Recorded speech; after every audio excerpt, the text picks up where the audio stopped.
सर्वांना श्री स्वामी समर्थ. आज गुरुवार आहे आणि गुरुवारचा माझा इतका छान अनुभव आलेला आहे ना की मला असं झालेलं की तुमच्याबरोबर मी तो कधी शेअर करते. काही वेळेला आपण असं विचार करतो स्वामी आहेत का, त्यांचं अस्तित्व आहे का.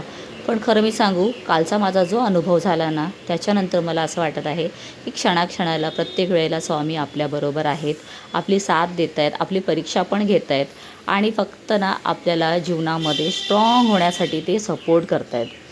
तर आपलं काम तर आपण करतच राहायचं आहे, पण त्यात आपल्याला कुठे अडचण आली तर आपल्याबरोबर कोणीतरी आहे ह्याचं एक ना समाधान असतं. तेच मला आता इथे मिळत आहे. तर काल काय झालं, संध्याकाळी देऊळ बंद भाग 1 जो आहे ना तो मूवी अचानक माझ्यासमोर आला आणि मग मी सुरुवात केली बघायला. किती वाजता? रात्री 8 8:30 होऊन गेलेले.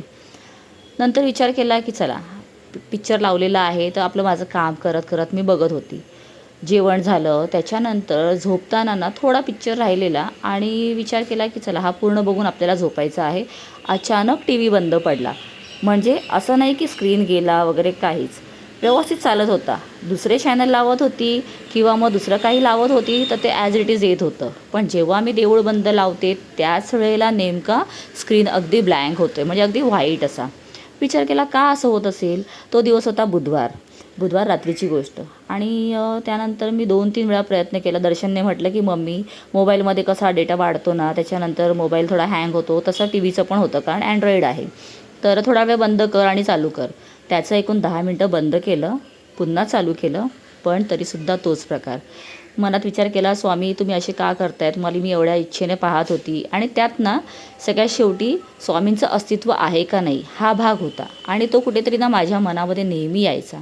तर मला असं वाटलं की कुठेतरी माझा जो प्रश्न आहे ना त्याचं उत्तर देण्यासाठी स्वामी इतका वेळ लावत आहेत. आणि दुसऱ्या दिवशी सकाळी मी उठली, म्हणजे त्या दिवशी तो पिक्चर काही पाहिलाच नाही, बंद केलं टी व्ही, झोपून गेली. झोप तर लागत नव्हती, मनात विचार चालूच होते. दुसऱ्या दिवशी उठली, ब्रश करताना पुन्हा टी व्ही चालू केला. म्हटलं पाहूया तरी नक्की काय आहे. चालू केल्यानंतर तो पिक्चर जिथे संपलेला, म्हणजे जिथे अर्धा राहिलेला तिथूनच बरोबर चालू झाला. सकाळी मी तो पूर्ण भाग तेव्हा पाहिला आणि मला एवढं माझ्या अंगावरती असे काटे येत होते की खरंच स्वामी आहेत आणि ते प्रत्येक वेळेला आपली परीक्षा घेतात, आपल्याला सपोर्ट करतात. आपल्या कोणत्याही प्रॉब्लेम्समध्ये ते आपल्याला आपले आईवडील जसे सपोर्ट करतात का नाही तसे आपल्या मागे असतात.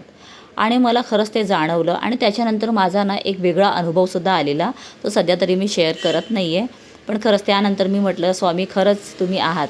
आणि माझं सकाळचं काम झाल्यानंतर, म्हणजे तो मूवी मी बघितला त्याच्यानंतर क्लासला निघण्याच्या आधी माझं घरातलं मी सगळं काम आवरलं आणि ते करता करता मी स्वामींची पूजा करून घेतली. मी त्याच्यानंतर जपमाळ केली आणि नामजप ना मला वेळ मिळेल तसं मी करत असते. असं मला ना स्पेसिफिक टाईमच नसतो की याच वेळेला मला करायचं आहे. पण माझ्या मनाला समाधान जेव्हा होतं ना त्याप्रकारे मी आपल्या स्वामींचं नामजप करते. 1 माळ आहे, कधी 2 माळ आहे, असं मी करत असते. म्हणजे नामजप करणंसुद्धा खूप महत्त्वाचं आहे. आणि काही स्वयंपाक करताना म्हणा, फक्त मनामध्ये मग स्वामींचं माझं नामजप चालू असतं. मग त्यावेळेला काउंटिंग वगैरे काही नाही, फक्त आपण आपलं नामजप करत असतो. तर मला तेव्हा जाणवलं की खरंच स्वामी तुम्ही आहात आणि कुठेतरी मी चुकली. माझ्या मनात शंका आली, पण नाही तुम्ही आहात, तुम्ही सपोर्ट करत आहात, या गोष्टीचं मला समाधान वाटलं. तर चला आता माझं तर सगळं झालेलं आहे आणि हा अनुभव ना मला असं वाटलेलं की तुमच्याबरोबर मी कधी शेअर करते, पण नाही आज झालं. म्हणजे आज शुक्रवार आहे, मी एडिटिंग करायला घेतलेला आहे. प्रकार कालचा होता, पण एडिटिंग करताना आज ना मला असं झालेलं की मी तुम्हाला कधी सांगते. आणि ना खरं सांगू, हे सगळं सांगत असताना माझ्या अंगावरती अक्षरशः काटे येत आहेत. तर आता माझं सकाळचं सगळं झालेलं आहे आणि मी क्लासला जाऊन आली तेव्हा बघते तर इथे नम्रता आणि दर्शन दोघे मिळून ना माझ्या ज्या साड्या आहेत त्या व्यवस्थित ठेवण्यासाठी जागा नाही आहे, कपाटामध्ये व्यवस्थित जागा पुरत नाही आहे. आणि ऐन वेळेला मला साड्या ना ज्या नेसायच्या असतात त्या मिळत नाही हाती. मग मी जी आहे तीच साडी रिपीट करत राहते. म्हणून नमाने विचार केला की मम्मी तुझ्यासाठी साडीचा एक स्टँड बनवूया. आणि तिने आणि दर्शनने मिळून बघा इथे ओल्ड रॉड आहेत ना त्याच्याने मस्त एक स्टँड बनवून घेतला. हाय एव्हरीवन, कसे आहात सगळे? मस्त आहात ना? चला आता दुपारची वेळ झालेली आहे आणि आता मी आणि नम्रता आम्ही दोघं मिळून चाललेलो आहोत दादरला. थोडी शॉपिंग करायची आहे कारण रविवारी आपल्याकडे कार्यक्रम असणार आहे. प्री स्कूलमध्ये सत्यनारायण महाराजांची पूजा ठेवलेली आहे, तर त्याची थोडीफार तयारी करायची आहे. सो यासाठी आता आम्ही दोघं मिळून चाललेलो आहोत. तसं तर दुपार एकदम कडक उन्हाचं आहे, पण त्यानंतर पण ना उशीर केला तर परत येताना प्रॉब्लेम होईल. कारण आज वर्किंग डे आहे पण तरीसुद्धा कसं आज बकरी ईद आहे ना, तर कदाचित प्रायव्हेट सेक्टर्स फक्त चालू असतील. तरी ट्रेनला तर गर्दी जबरदस्त असणार आहे येताना, त्यामुळे आम्ही थोडं लवकरच निघतो आहे आणि होईल तर 5-5:30पर्यंत लवकरात लवकर यायचं पण आहे या विचाराने. तर नमा पण छान मस्त तयार झाली आहे, मी पण एकदम रेडी झाली. जाऊ का नको हा विचार करत होती, पण म्हटलं जाऊया. आपला पंखा पण ना असा बंद पडलेला आहे, अगदी फक्त फिरतोय तो, त्याचा काही उपयोग होत नाही आहे, म्हणजे हवाच लागत नाही आहे. तर त्यासाठी मी आता इलेक्ट्रिशियनला पण बोलवलेलं आहे. दर्शन बघून घेईन, आल्यानंतर काय त्यांच्याशी बोलायचं आहे आणि काय करून घ्यायचं आहे ते. सो आता आम्ही जातो. आता घाई गडबड आहे 2 दिवसाची, तर तोपर्यंत जे काय होईल ते फटाफट करायचं आहे आणि रविवारी तर मग फुल बिझी असणार आहे. सो येणारे माझे ब्लॉग्स तुम्ही पहा आणि ब्लॉग कंटिन्यू पाहण्यासाठी चॅनलमध्ये नवीन असाल तर चॅनलला सबस्क्राईब पण करा, शेअर करा आवडत असतील तर माझे ब्लॉग्स. चला आपण आता निघूयात, कारण का बोलण्यामध्ये वेळ निघून जातो आणि त्यानंतर मग ना ट्रेनला एकदा गर्दी झाली की बापरे, मग विचारायला नको. इथून आता आम्ही गाडीने जाऊ स्टेशनपर्यंत आणि तिथून मग आम्ही ट्रेनने जाऊ. चलो निघूया. आता एवढं गरम होतं आहे ना, तर मला म्हटलं आधी एक पाण्याची बॉटल घे, कारण पाणी नसेल तर बापरे बाहेरून घ्यावं लागेल. थंड पाणी नव्हतं. चलो पाण्याची बॉटल घेतलेली आहे आणि तुम्ही पण उन्हात कुठे जाताना पाण्याची बॉटल न चुकता घेऊन निघा, आहे ना नमा.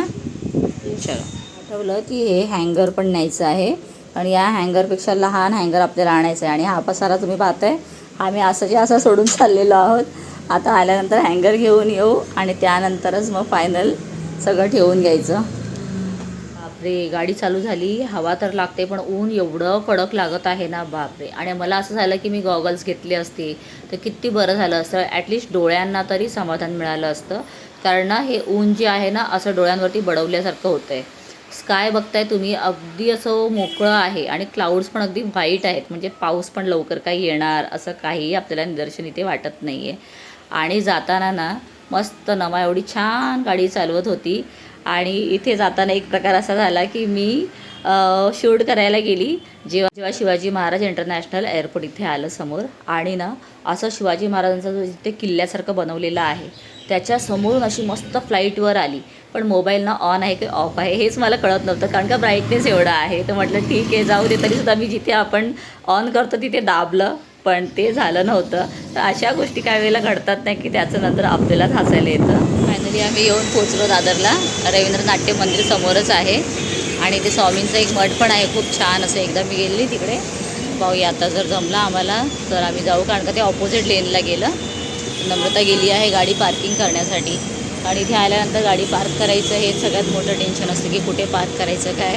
आता इथे चांगली गल्ली आहे, आतमध्ये रस्ता पण आहे असा. तर गेली नम्रता तिथे गाडी पार्क करण्यासाठी, मी वेट करते तिचं.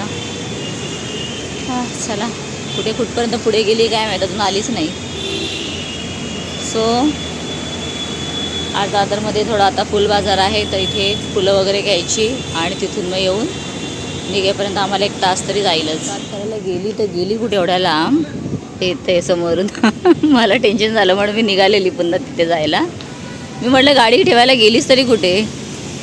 अच्छा, तर अजून आता आम्ही सुरुवातच केली आहे मार्केटच्या दिशेने आणि मला समोरच एक टॉपवाला दिसला. आता मन जे आहे ना ते काही वेळेला कसं असतं, काही बघितलं की घेतल्याशिवाय पुढे जात नाही, तसंच माझं झालं. तिथून मी एक टॉप छान घेतलेला आहे, तो नंतर घरी गेल्यावर तुम्हाला दाखवेन. आता आम्हाला इथे हवे होते हँगर्स, म्हणून आम्ही हँगरच्या शोधात निघालो. 1-2 दुकानात विचारलं. 30-60 अर्धा पहिला काही भाव देखा छंद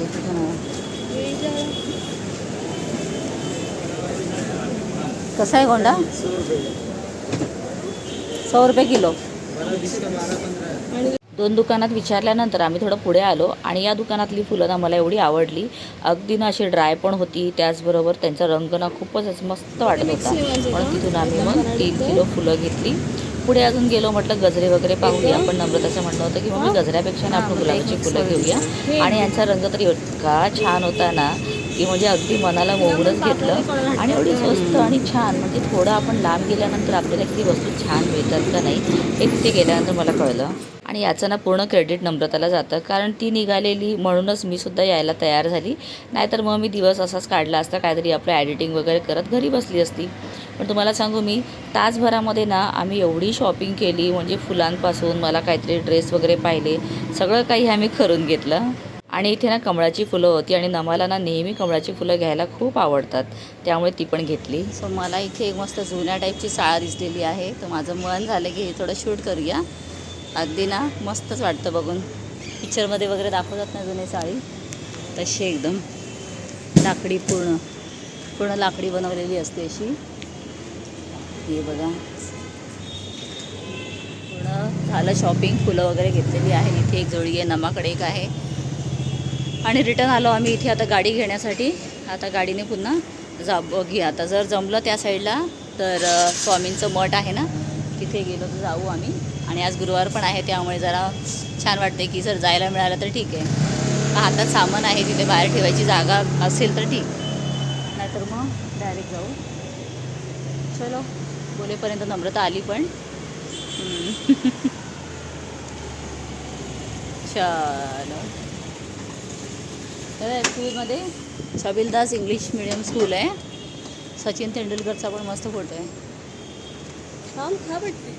आणि चला आता आम्ही रिटर्न निघालो ना, तेव्हा थोड्या भाज्या वगैरे तर घेतल्याच, पण एक गंमत सांगू, इथे जाताना मला पुन्हा ॲरोप्लेन दिसला आणि यंदा मी न चुकता ते शूट केलं. मला एवढं भारी वाटलं का नाही, अगदी लहान मुलांसारखं मी वागत आहे असं मला कुठेतरी वाटत होतं.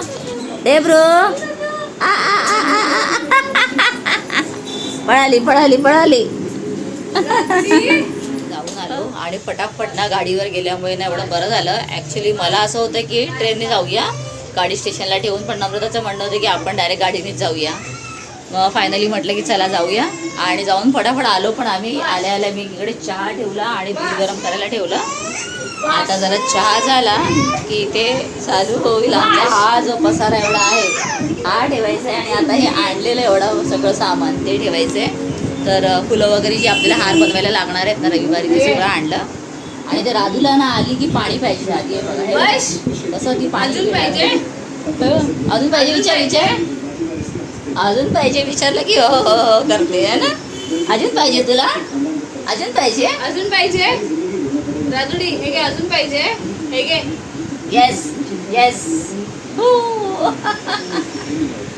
कशी पिते बस फक्त पाणी पाणी पाहिजे असं की बरोबर घुसते ती आतमध्ये. चला आता हे मी याच्यामध्ये कोथिंबीर पण आणली आहे, आणि मी या हिरव्या मिरच्या आणलेल्या आहेत मुद्दामच. हे मला भरून करायचे आहेत, म्हणजे दही वगैरे घालून करतात ना दह्यातले, तसे सुकवायला. आणि आता थोडं ऊन आहे तर म्हटलं फटाफट ते करून घेऊया आपण. तर ते रात्री ना कापून दह्यात घालून मीठ वगैरे लावून ना ठेवून देईन, आणि मग उद्या त्याला मग सुकवायला ठेवता येईल. मग ते आता रात्री मला करावंच लागणार आहे. एवढं अर्धा किलोच आणलीत मी. आणि अद्रक घेतलं, फळं घेतली, फुलं घेतली, गुलाबाची फुलं घेतली, असं भरपूर काय काय. आणि हो माझ्यासाठी मस्त एक टॉप पण घेतला मी, एक पॅन्ट पण घेतली आहे. सो असं काय नाही म्हणत ना एवढं शॉपिंग केलं, बापरे. आणि गाडी होती म्हटल्यानंतर नम्रता गाडी थांबवत होती, आम्ही घेत होतो. चला आता चहा काढते. तरी चहा काढू हां तुला. आता केळं खाल्लं ना, केळं खाल्ल्याबरोबर चहा पितात का? केळं खाल्ल्याबरोबर चहा पितात का? कोणी नाही पित ना, दे म्हणते. चला आता मी चहा काढते, चहा घेते, मग सामान भरते सगळं, मग तुमच्याशी बोलते. तिघांसाठी 3 वेगवेगळे कप, एक कप नम्रताचं, एक दर्शनचं, आणि एक ग्लास. असं मस्त एकदम. वाव, छान ना. किती छान वाटते का? नाईस. चलो चहा घ्या चला. चहा झाल्याबरोबर ना आधी मी आतमध्ये आली, कारण एवढी फुलं जाऊन आणलेली आहेत ना, जर त्यांना नीट केलं नाही, व्यवस्थित ठेवलं नाही, काहीही उपयोग होणार नाहीत. लगेच फुलं ना अशी मग ती खराब व्हायला लागतात. सो आधी खालच्यानं सगळ्या भाज्या वगैरे बाहेर काढून घेतल्या, जागा मोकळी केली, आणि 3 फुलांच्या पिशव्या आहेत ना मी व्यवस्थित अशा ठेवून घेतल्या. तर चला आता हे पुढचं तर माझं काम चालूच राहणार आहे. ब्लॉगचा मी शेवट इथेच करते. भेटते पुन्हा येणाऱ्या पुढच्या ब्लॉगमध्ये. माझे ब्लॉग्स तुम्हाला जर आवडत असतील तर प्लीज चॅनलला लाईक करा, शेअर करा, आणि हो नवीन असाल तर चॅनलला सबस्क्राईबसुद्धा करून ठेवा, म्हणजे असेच माझे येणारे ना डेली ब्लॉग्स तुम्ही पाहू शकाल. तर गुलाबाची फुलंसुद्धा जी आणलेली आहेत ना तीसुद्धा मी आतमध्ये ठेवायला घेतली पण ना खूपच मोठे मोठे काड्या होत्या म्हणून शेवटी मला त्यांना कापावं लागलं कारण फ्रीजमध्ये बसत नव्हतं. तर असो, तर असा माझा हा आजचा मस्त एकदम छान असा दिवस गेलेला आहे जो मी तुमच्याबरोबर शेअर केला. तुम्हाला आवडला असेल तर फक्त एक लाईक करा. बाय बाय, भेटूया पुन्हा.